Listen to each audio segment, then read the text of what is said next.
Alright guys, I was gonna do a how-to video on how to set up this Olympic lift here. This one here is a 10,000 pound base plate.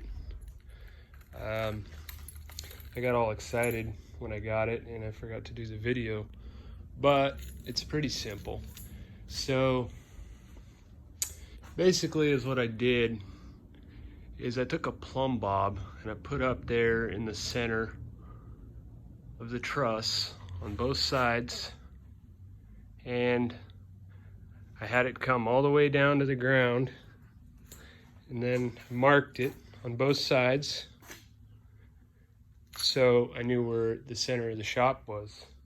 And then I measured out their distance, which I believe was like 109 inches or something between the outsides.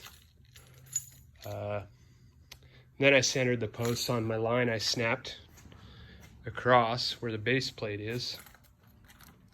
And then I drilled my holes and put in my bolts. And then the next thing I had to do was I had to get these cables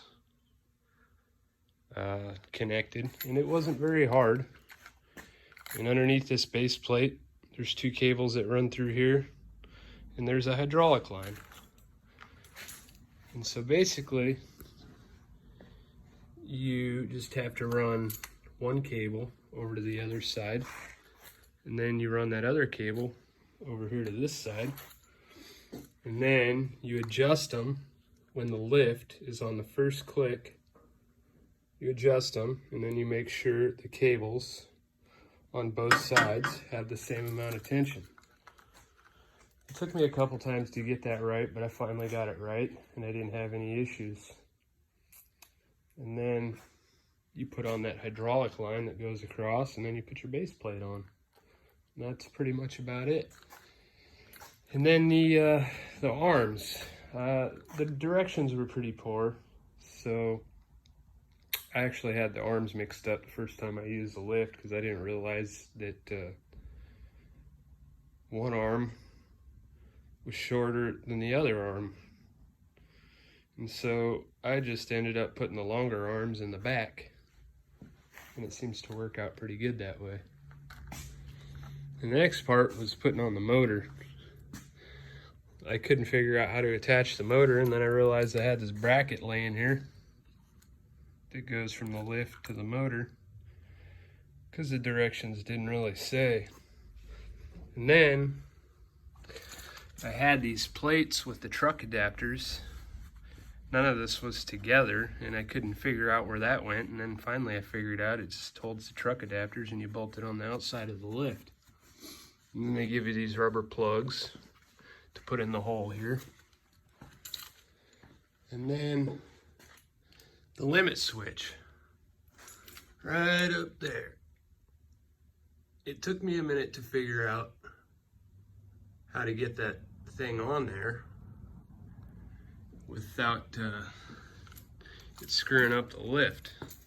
So basically on the limit switch, to how you wire it up is you run the wire down inside there. There's some tubes in there, and you just run that wire down in there and down through this hole.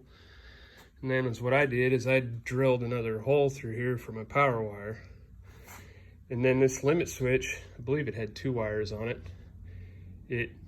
You cut the wire on the right side of this green switch, and then you connect one of the limit switch wires to one of the wires that you cut, and you hook the other limit switch wire onto the other side of the wire that you cut.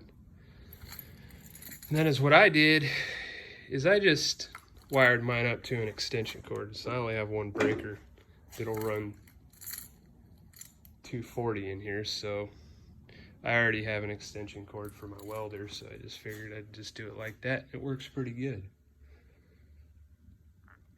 And then you fill it up with hydraulic fluid, and then I ran it all the way up just to make sure everything had fluid in it, and then I let it back down, and then I checked the oil again, and it seems to be pretty good. other than that, for the money, it seems to be worth it. It was a pretty cheap lift. I think out the door it was about $2,200. Yeah. Thanks for watching.